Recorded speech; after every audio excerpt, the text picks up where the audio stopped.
Twitter account is back. Elon Musk reinstated the former president just minutes ago. This is President Trump's Twitter page here. Until tonight, it had said account suspended. Earlier tonight, Musk posted a poll on Twitter asking if people thought Donald Trump should be allowed back on the service.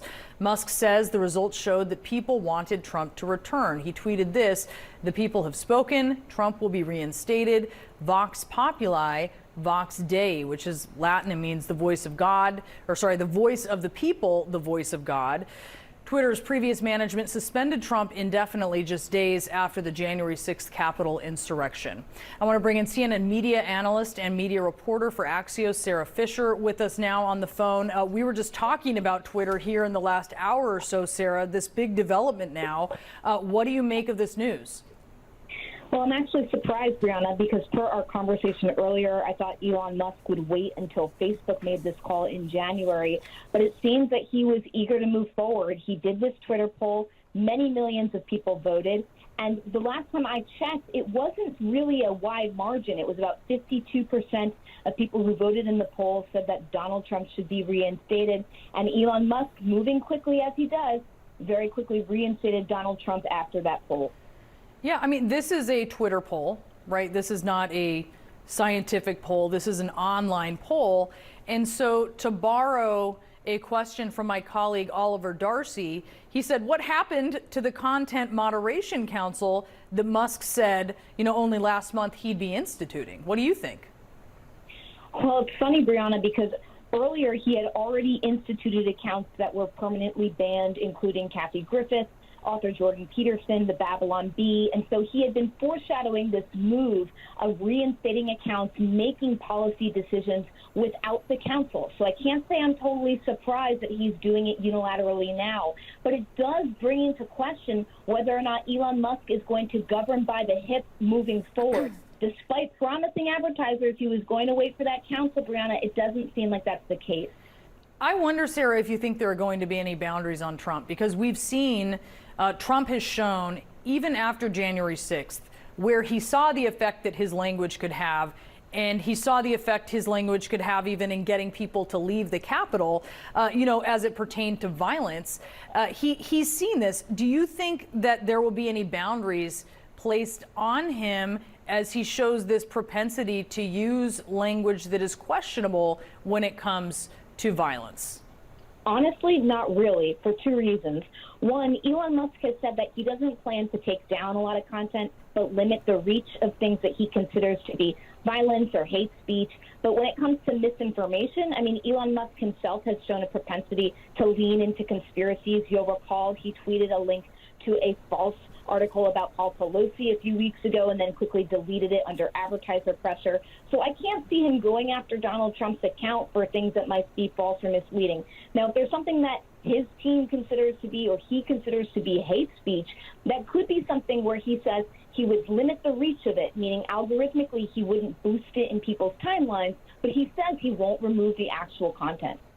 Do you think, Sara, that this increases the chances that Facebook reinstates Trump, or do you think that Facebook looks at what Elon Musk is doing, kind of even against his own standards for how he was going to look at some content, and says maybe they're not going to reinstate Trump?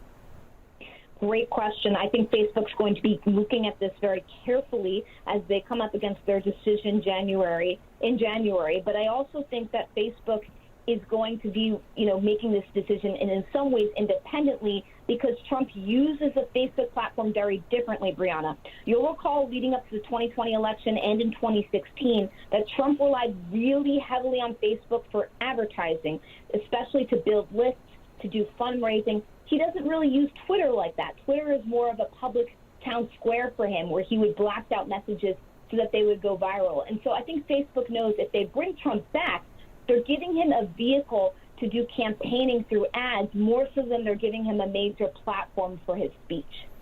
Do you think that this will cause, Sara, a mass exodus of some Twitter users from the platform? I can't say how users are gonna react, especially because about half of them voted to reinstate him. But I do know that advertisers are going to be very skittish about this decision, Brianna. I spoke with one of the biggest advertising agencies last week, and one of the things that they were saying is that they're issuing guidance to advertisers right now, but that many of their clients are skeptical about remaining on the platform if Donald Trump is reinstated. They don't want to have anything to do with January 6th. Or questions about democracy or the validity of the elections in 2020. And so I think that the reinstatement of Trump can just exacerbate some of the exodus we've seen from advertisers to date.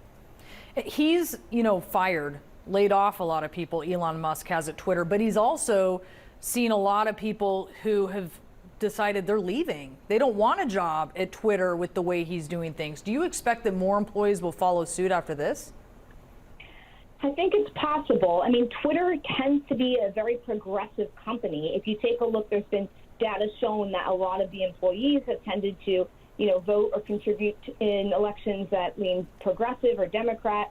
I think a lot of people there, though, who have been there for a long time, they really believe in the mission of Twitter. So I don't know that the Trump thing is going to make them, run for the hills. But I think it's another data point in all of the things that have been happening in the past few weeks that makes current employees question the direction of the platform writ large and whether or not they think that this is a place that is going to value their opinions, value the insights of the community, or it's going to be a place where Elon Musk just sort of governs unilaterally.